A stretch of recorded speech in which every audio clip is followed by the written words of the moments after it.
05. Lloyd George, a Zionist tool. There were great numbers of Talmudists in the United States who questioned the reality of the October 1916 London Agreement.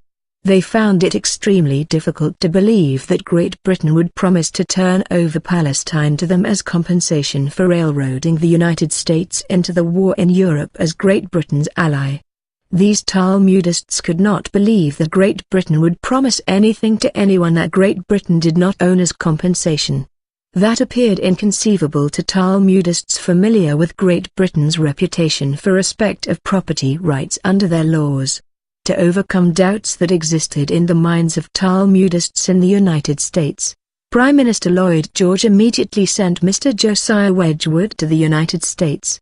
Mr. Wedgwood was one of the most respected and dedicated members of Parliament. Prime Minister Lloyd George, a rabid well-known Zionist, was unexpectedly appointed Prime Minister on December 4, 1916. He rushed Mr. Wedgwood to the United States on December 5, 1916, under pressure by Talmudists in London. The Prime Minister whom Lloyd George succeeded was unsympathetic toward Zionist objectives. He was replaced at that time because Zionists could not rule him.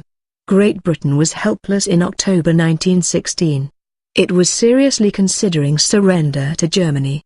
Germany had made several peace offers to Great Britain earlier to discontinue the war.